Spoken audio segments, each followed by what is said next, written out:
Blindness. The word alone evokes fear. Few people are aware that macular degeneration, which leads to central vision loss, is the main cause of blindness for those 55 and older in the United States. It affects more than 10 million Americans. That number is expected to increase significantly as the population ages.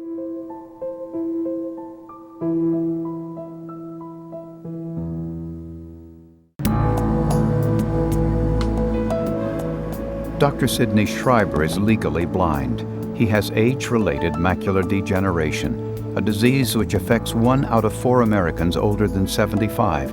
Its causes are largely unknown. It was rather depressing because I began to realize that although my right eye was losing vision rapidly, I might also lose vision in the left. The depression lasted a year or two, and then I became very stubborn about it, and with stimulation by my wife, I began to do things, even though I couldn't see too well. Depression is a common reaction to the diagnosis, but with support, a fulfilling life is possible. Schreiber still loves going to museums, even though his wife has to read aloud the captions accompanying the exhibits. Devices like a talking telephone say the name you want to call help Schreiber make life a little easier. There are many accommodations that one can make in the house. I have made accommodations by putting little day-glow colors on steps so that I don't fall down the gray steps going downstairs to a cellar. In brushing teeth, I found that if I put the toothpaste on the brush, I would miss half the time. So I've learned to put the toothpaste in my mouth. These accommodations have allowed me to survive.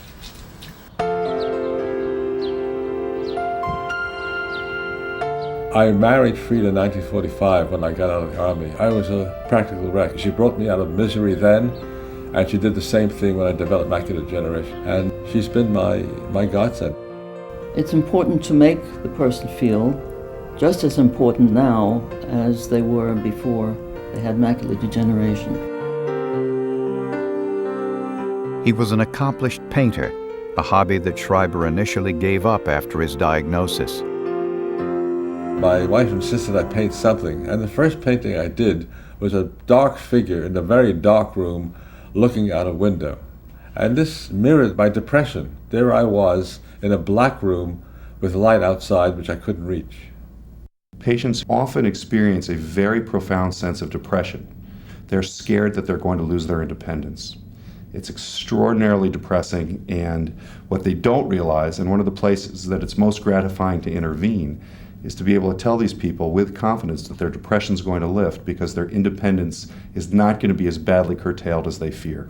I began to feel a little better because I realized I could do something even though I couldn't see very well.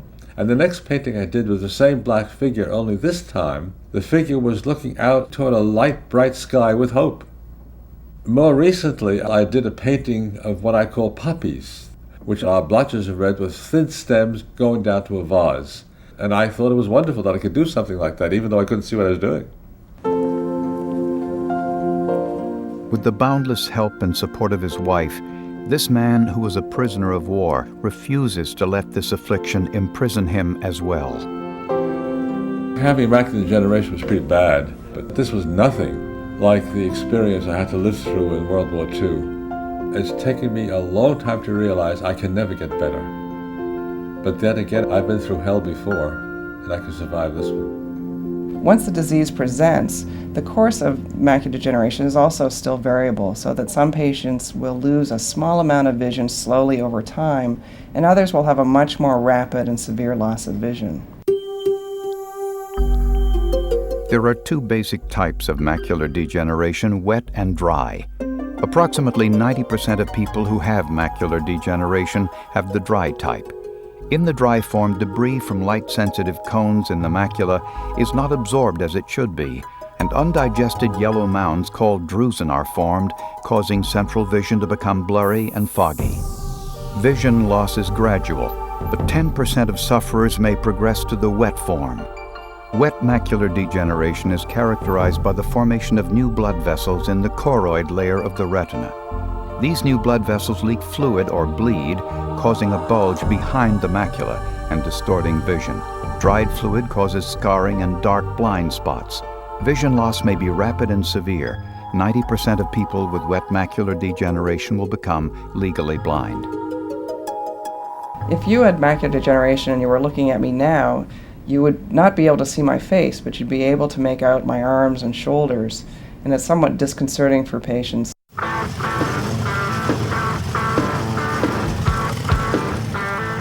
The dry form of macular degeneration affects Charles Vernon.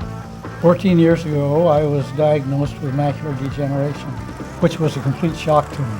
I had no symptoms, but this was picked up in a routine eye examination, and I was told at that time I probably only had 5 years of vision left. I went to Jules Stein Eye Institute at UCLA, who advised me to do two things. One was to take a vitamin mineral cocktail, you might call it, and to take that daily. And the other was to maintain as healthy a lifestyle as I could. So that's what I did. Took the vitamins, improved my lifestyle. For me, getting macular degeneration improved the quality of my life because it forced me to do the things that would help keep me free of disease and keep me feeling good and better every day. I exercise 7 days a week aerobically and 3 days a week with weight training. And between the two, I've maintained my ability, including scuba diving, skiing, backpacking, and just a generally active lifestyle. And that is a great reward to contemplate when you're in your 80s. One of my favorite things to do is to work on, restore, ride my old antique motorcycles. Over the years, I've accumulated a collection of the old motorcycles going back to 1909. Life is good, and life can be good despite handicaps such as macular degeneration. Vernon, 82, uses an Amsler grid to check his vision daily. The warning signs are increased waviness or blurring of the lines. If I noticed an expansion of the blurred portions or an increase in the wavy lines, I would call my doctor right away, and he would respond right away because he knows it's the only way to save your vision. Early detection helps in the treatment of any condition. So that if you are having visual changes, the answer is not denial, sit at home, see if it goes away. The answer is get in and get checked. Get to your IMD, get to your ophthalmologist or your local retina specialist quickly. Many organizations are now trying to help patients with macular degeneration by educating the public and by raising funds to help further research. The American Macular Degeneration Foundation is one such organization that has a website and is providing educational materials for patients. The foundation also publishes a newsletter filled with information on new medical developments and helpful hints for daily living. It exceeded my expectations. It's written for people with poor sight. It's a wonderful newsletter, and I wouldn't be without it. Hi, this is Sidney from the American Macular Degeneration Foundation. The foundation's telephone helpline provides physician referrals, low vision center locations, and other resources. Are you taking lutein?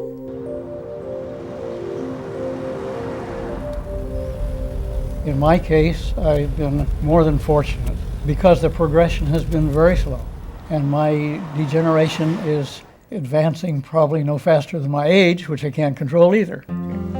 She left the town. There were already streams of people. As a film critic for the Los Angeles Times, Charles Champlin saw some 250 movies each year and was an incessant reader. My doctor looked at me and said, "My friend, you are legally blind." Sure, it was very disturbing because I was a fellow who'd spent his whole life using his eyes as a reader and as a writer. It was very, very tough to have to cope with all of a sudden. Here's a letter from Cecil Smith. Macular degeneration has obviously slowed me down terrifically. I have been lost to the art of reading, and I must say it's hell because I've been a compulsive reader all my life. But nevertheless, you can carry on somehow. You can compensate, and you can make do. And if words are important to you, you can figure out some other way to get words into your skull. Joey took a playful swing and he caught her fist. I suddenly realized I was not going to be able to read books the way I used to. So I was at the mercy of having my wife reading to me or listening to books. Andrea Krumholtz.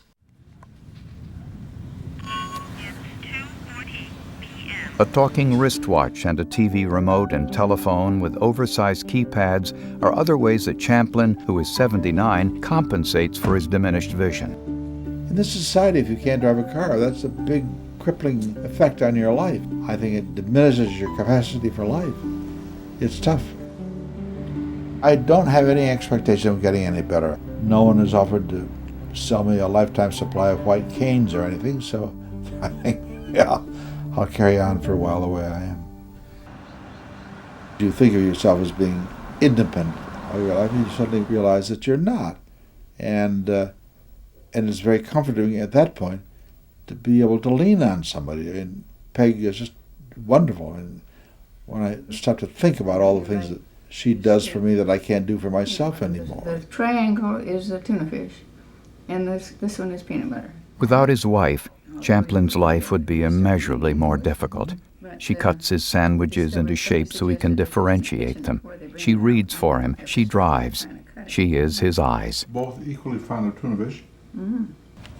That's a big spread. It's very difficult to be helpful without being over-helpful. He tries to stay as independent as he can, and I appreciate it when he can do jobs around the house. The theme of a movie called The Swimmer, with Burt Lancaster. I consider myself very lucky. I'm partially sighted, but far from blind. I sometimes think about what it would be like to be totally blind.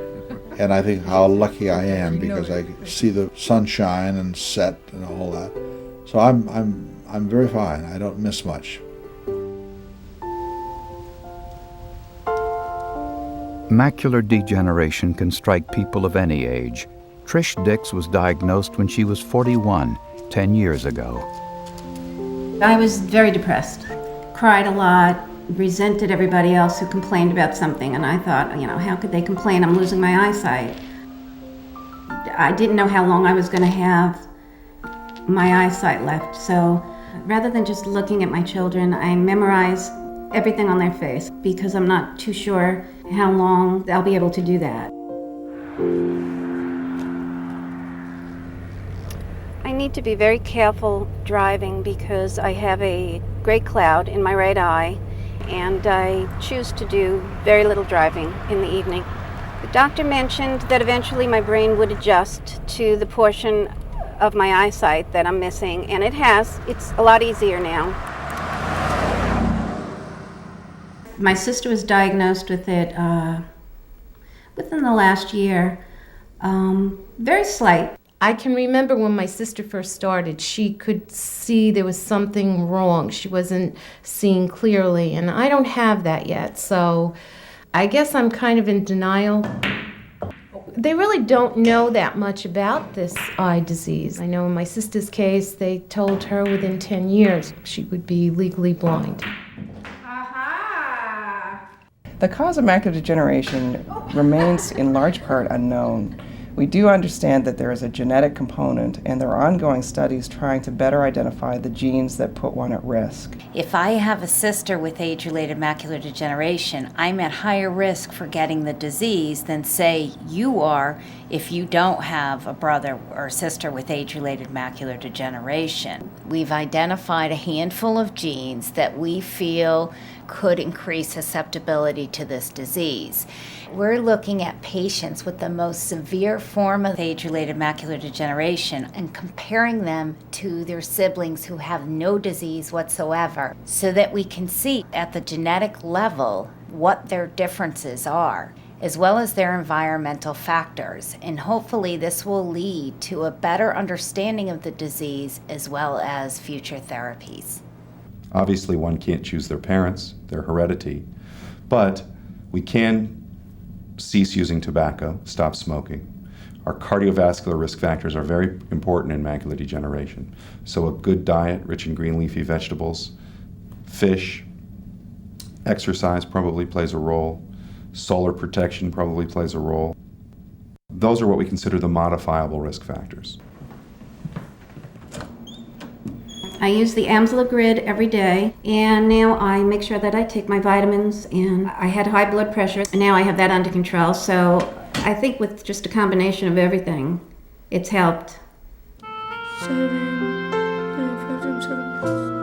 As much as possible, Trish tries to maintain the routines of a normal life. In many ways, her macular degeneration has brought the family closer. Good job. When I was first having problems with my eyes, my husband said that he would give me his eye.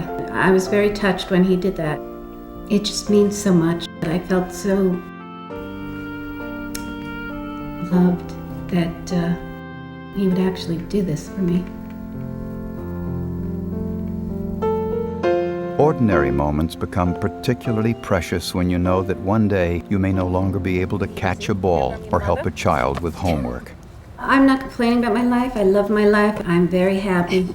My life is good. There is a light at the end of the tunnel. I really, truly believe that there will be a cure for this one day. Eyes are very precious. Treat them like gold.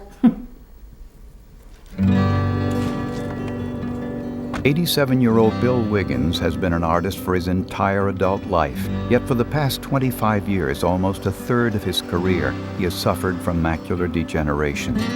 He lives and works in Roswell, New Mexico, where some of his paintings are a permanent part of the museum and art center's collection. These 4 paintings represent the progression of my disease. The first painting represents before I had macular degeneration. The next painting, I could tell something was going on, but I hadn't had a diagnosis. In the early 90s, I switched to abstract watercolor. And this is the kind of work I'm doing today. He is a sweet, kind, caring gentleman. The macular degeneration has been a burden for him, but he's accepted it. It limits our communication, so we have to use other means sometimes of communication. We depend a lot on touch.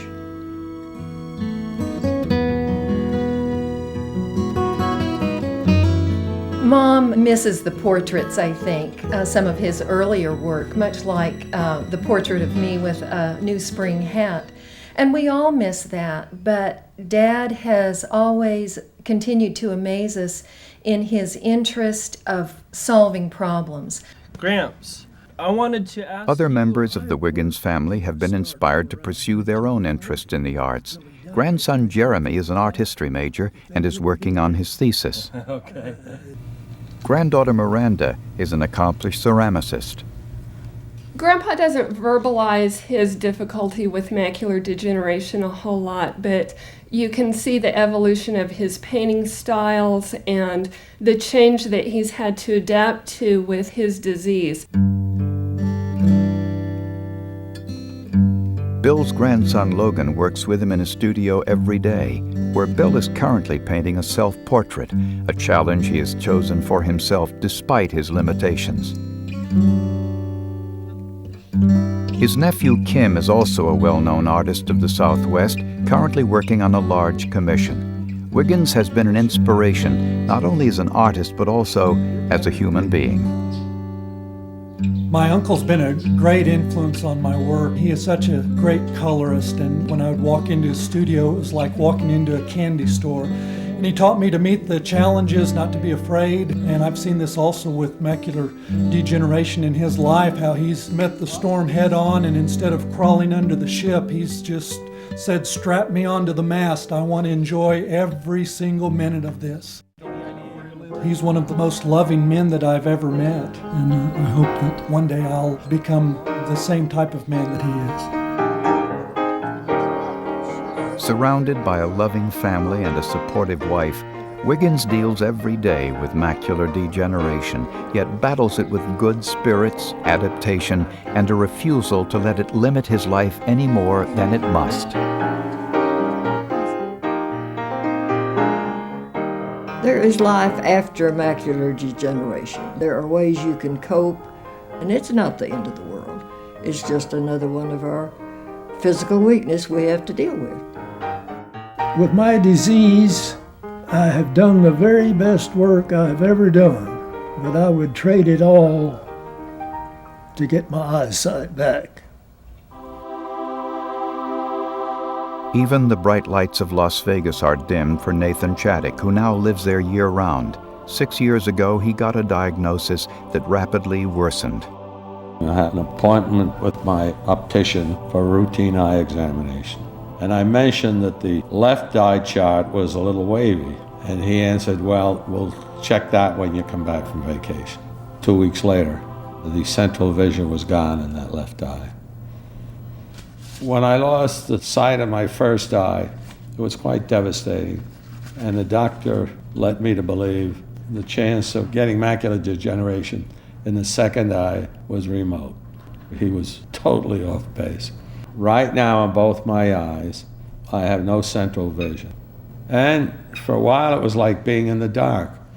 But then I realized that I was not in the dark, that I had partial sight.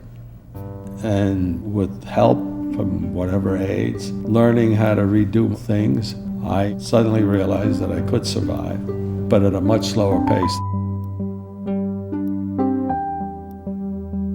Things as simple as a lighted magnifier or raised buttons on his appliances allowed Shattuck to maintain a degree of independence. With my visual aids, I am able to set my dishwasher and set my microwave. These buttons become very important.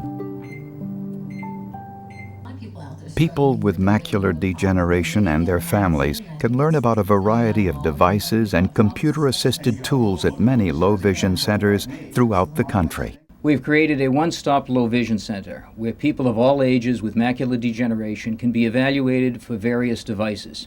Some of these aids range from low-tech kitchen devices or playing cards to more complicated items, such as computers with enlargement capabilities and eyeglass-mounted video cameras. With the staff's assistance, the patients are able to select the devices which are most suitable for them. It's been now 2 years, and I'm able to get through the day as best I can. I have someone who comes in and helps me shop and also drives me where I have to go. Life is still enjoyable. I can't play blackjack like I once did, but I can still play a video machine even though I have to press my nose almost up against the screen. I have it down to a science. For every $4 I put in, I win one. Wet or neovascular macular degeneration really has been an untreatable condition for many years. Thermal or conventional or hot laser photocoagulation has been available for about 20 or 30 years for the treatment of age-related macular degeneration. However, this treatment has been shown effective in only 10% of patients. Photodynamic therapy, which is a drug and laser treatment combination, has been shown in large clinical studies to slow the rate of vision loss in patients with macular degeneration. However, even with that treatment, it is very unusual to be able to improve someone's vision once they have lost it. Dabney Coleman has appeared in more than 100 films, including on Golden Pond and 9 to 5. Things I wanted to ask you about. 5 years ago, while playing tennis, he suddenly couldn't follow the ball. He immediately went to an ophthalmologist and learned that he had the wet form of macular degeneration. I'd never heard of macular degeneration or those symptoms, or never entered my mind that something was permanently wrong. We'll need to do a little additional testing to be sure. I'm lucky I only have it in one eye, because if that condition in both eyes, that's really going to be debilitating and limit almost everything one does. Well, what we need to do is... I guess the main symptom of macular degeneration is a black hole in the middle of your vision, immediately in front of you. It will, for instance, someone standing in front of you, you can see almost everything but the face of that person if you're looking at their face. You can see the body, you can see around, but there's a blur, kind of a black hole. For instance, as I'm looking into this camera, I can't see the camera or you. I can see your legs and the legs of the camera, and that's it. So that's pretty bad. That's not good. He was 67 when diagnosed. His eye has become progressively worse. Well, the prognosis is not good for me unless they develop something else, and in this day and age, God knows that they're making so rapid progress in so many areas. Most recently, anti-vascular endothelial growth factor agents have been developed and proven to be very, very effective against all types of wet macular degeneration. These are the first agents that we've ever used in patients where we see a real chance for vision to come back. Don Knotts, the hugely popular co-star of The Andy Griffith Show and Three's Company, got the dismaying news when he was 57. Went to a retinologist who told me I had macular degeneration. I just couldn't believe it. It was 6 years later when I got to the point where I couldn't drive a car or see to read. I got pretty depressed for a good while. And then one day I said to myself, I bet a blind person would give his right arm to have my vision. And I don't know, I just turned myself around somehow and got out of it. Faces are difficult to see, but I've noticed that people that I know real well, I usually can see their face, and I guess it's because the brain has put that face together for you. He still keeps in shape by swimming. My big problem with swimming when I go to the pool is I can't tell if there's anybody in my lane. I have to yell down the other end, is anybody in the lane? They probably think I'm crazy. I guess I've adjusted to my problem. I feel sorry for some people who are going through that depressed period. I know how they feel. It took me a couple of years. I can still do movies, personal appearances, and I still do plays. I'm adjusted to it, and I really continue to enjoy my life. Marla Runyon of Eugene, Oregon is a long-distance runner. She has twice competed in the Olympics, despite having a form of macular degeneration that afflicts children. I entered my classroom in the 4th grade and sat at my desk, and the teacher started to write on the chalkboard, and I looked up and I couldn't see what she was writing. I just could see white dashed lines, but I thought there was something wrong with her chalk and not something wrong with my vision. And it took 3 years to actually diagnose me with Stargardt's disease, which is a juvenile form of macular degeneration. The first thing I remember is my mom telling me that the doctors say I'm legally blind. At first I said, no, I'm not. You know, I was playing soccer and going to gymnastics. It seemed kind of like silly to me because I felt that I was far more sighted than I was blind. The degeneration occurred so slowly for me that I never realized how different I saw the world. Parents have to be courageous enough to risk watching their child fail.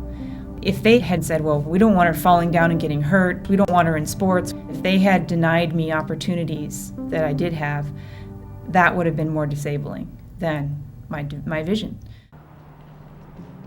I really define myself as an athlete. Whether or not I have Stargardt's disease is beside the point. I'm an athlete, and I was an athlete as a little girl, and I was an athlete in high school, and I was an athlete in college. For Marla, racing poses no problem except for not being able to see the clocks along the race course. Volunteers call out her times as she passes so that she can pace herself. I struggle the most when I have to deal with paperwork and mail. While there's so many visual aids, and I use a CCTV and a talking address book, talking watch, talking calculator, and a talking device on my computer, so I have all these visual aids, that environment is always the more difficult for me. Even though you can have independence with visual aids, there are times where it is so helpful to have someone read something for you, or transportation and driving becomes a big issue. That's a major lifestyle change. For me, I even had to consider where I bought my house because I had to be able to take the bus and I needed it to be functional. So those are important, in having a strong family support and a strong community support is another way of helping to maintain your independence. The outlook for patients with macular degeneration is hope. Research advances, pharmaceutical advances, low vision advances have been tremendous. People without visual loss can almost not even imagine how scary it is. Hope is the word. There is a tremendous amount of hopeful information, hopeful treatment, and hopeful outcomes right on the horizon. Stay positive. First of all, you're not going to lose all of your sight, and there's so many things you can still do. There's still just such a great life you can live. It's just that you have to live it a little bit different. But it doesn't mean there's less quality, it doesn't mean there's less enjoyment. It just means it's different. It's really the power of your attitude that will determine the quality of your life. But that's true for everybody.